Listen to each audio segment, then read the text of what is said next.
Buenas tardes a todos. Vamos a comenzar la sesión de hoy. He titulado Presencia, el equilibrio emocional.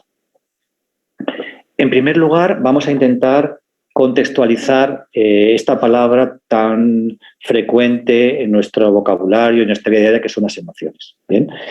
Las emociones en realidad son reacciones y respuestas neurofisiológicas y hormonales complejas que se desencadenan ante estímulos tanto externos como internos para facilitarnos la toma de decisiones y actuaciones a realizar. En realidad, las emociones constituyen un aspecto fundamental en la vida de toda persona, pero a menudo también constituyen uno de los grandes problemas y formas en las que el propio ser humano se genera más autosufrimiento psicológico. ¿De acuerdo? En realidad, como os decía, todas las emociones tienen una razón de ser, en el fondo positivo, tanto las emociones que llamamos fructíferas positivas como las llamadas emociones aflictivas. Existen para resolver problemas, no para crearlos. Tienden a solucionar los problemas prácticos y básicos de la vida que tienen que ver generalmente con el tema de la supervivencia, ¿de acuerdo? Si frecuentemente nos generan conflictos y sufrimiento es porque no sabemos gestionarlas o encauzarlas y manejarlas adecuadamente. Y así no sabemos aprovechar cuál es su auténtica energía, ¿de acuerdo? Entonces, en lugar de dirigir nosotros a esa energía de las emociones, lo que sucede es que las emociones de alguna forma nos dirigen a nosotros.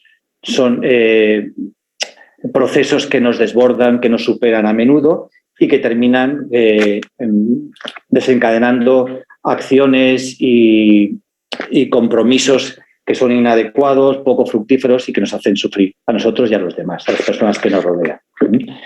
Entonces, en realidad, el proceso que sucede es que nuestra identificación con ese pequeño yo que llamamos el ego o esa imagen virtual que tenemos de nosotros mismos, que está continuamente a la defensiva, hace que esa estructura del yo se vea continuamente agredida y de alguna forma este interés en defendernos de esta supuesta agresión hacia nuestra persona, que no es tal, hace que se desencadenen emociones conflictivas o emociones que generan sufrimiento, ¿de acuerdo?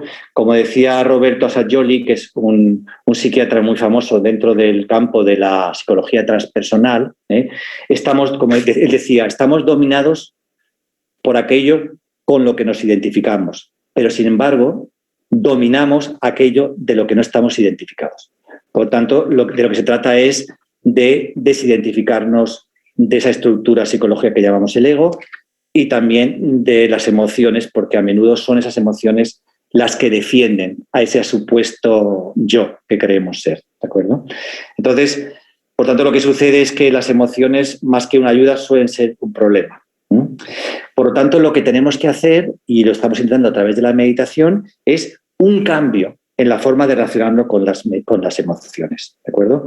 Comprender las emociones bien, qué es lo que son, e intentar desde esta comprensión lúcida poder utilizarlas y dirigirlas en beneficio de nosotros mismos y de las personas que nos rodean.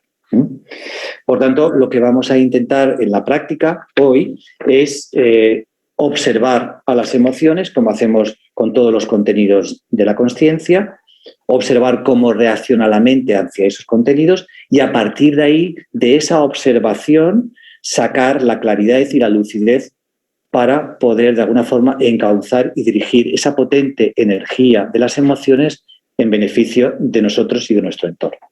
¿Bien? Por lo tanto, una vez que hemos puesto en común el contexto de lo que son las emociones, vamos a ver cómo desde la consciencia que somos, desde la presencia, podemos encontrar ese equilibrio emocional que tanto necesitamos.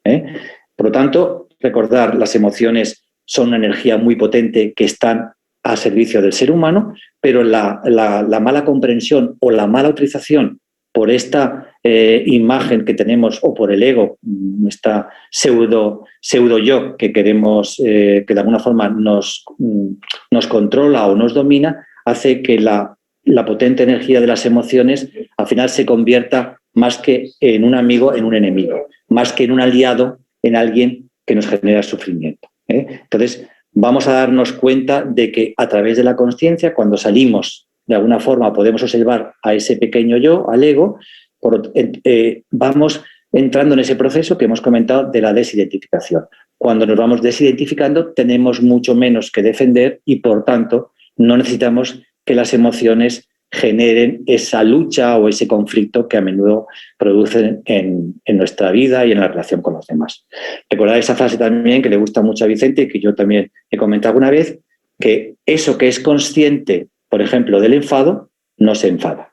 Por lo tanto, cuando salimos de la dinámica del contenido de la consciencia y entramos en la misma consciencia, pues ese espacio es el que puede permitir comprender al enfado y que el enfado no, o la ira o el miedo no nos domine. Por tanto, el punto de encontrar ese equilibrio, esa comprensión, está en acceder a ese estado de consciencia. Por eso, cuando hablábamos en el título de la introducción de hoy de la presencia y el equilibrio emocional, hay una frase que también es muy interesante y muy didáctica para este punto, que dice: no se trata tanto de cuidarte, luchar o evitar las malas energías o las emociones aflictivas, sino más bien se trata de elevar tu frecuencia de vibración tan alto que todo a tu alrededor se transforme con tu presencia.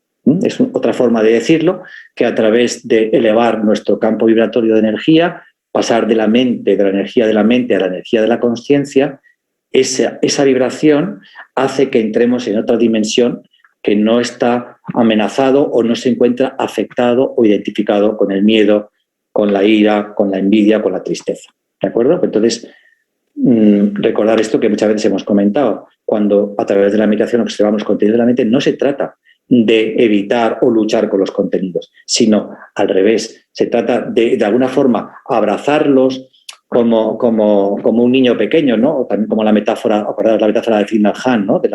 Del niño que llora, ¿no? Que la madre de alguna forma acuna al niño que llora, ¿no? Entonces, es comprender que la emoción se ha creado un estado disfuncional en nosotros, que al final ese niño no nos quiere perjudicar, pero está sufriendo de alguna forma y por eso llora, ¿no? Entonces nosotros tenemos que generar esa energía de la consciencia para poder abrazar con cariño y con afecto a ese niño que llora, que en realidad es nuestro yo pequeño a través de la emoción.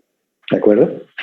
Entonces, bien, pues esto es un poco lo que quería comentaros hoy en la introducción y lo que vamos a hacer luego en la práctica, intentar experimentar por nosotros mismos todo lo que es la dimensión de la presencia, de la consciencia, darnos cuenta de que la emoción es una realidad que tiene que ver con los contenidos, como todo contenido o forma tiene un principio y un final, como todas las formas, como sabéis, son en esencia impermanentes, insatisfactorias, es decir, no nos pueden llenar plenamente a través de los contenidos de la mente o la lucha con las emociones. No vamos a resolver el problema de la infelicidad o de la falta de plenitud o del vacío, ¿no? Sino que tiene que ser generando otra energía superior, como también está el ejemplo de abrir una ventana, ¿no? Para vencer o de alguna forma conducirnos en la oscuridad. Esta es un poco la perspectiva de equilibrar las emociones, comprender las emociones y no tanto luchar con ellas, sino generar más presencia, más energía consciente para que a través de esta dimensión atemporal o esta dimensión tan amplia que en realidad es una potencialidad propia nuestra, la tenemos con nosotros, podamos comprender y equilibrar el sufrimiento psicológico que nos generan las emociones. Bueno, pues simplemente esta era un poco la introducción de hoy, darnos cuenta de que la emoción o las emociones son una realidad muy importante en el día a día del ser humano, que son una ayuda cuando sabemos encauzarlas y dirigirlas, pero que también cuando no es así nos generan mucho sufrimiento. Y vamos a intentar a través de esa comprensión y de esa presencia encauzar adecuadamente las emociones y que sean una ayuda más que un foco de conflicto. ¿De acuerdo? Bueno, pues vamos a la práctica de hoy y luego comentaremos por unos minutos.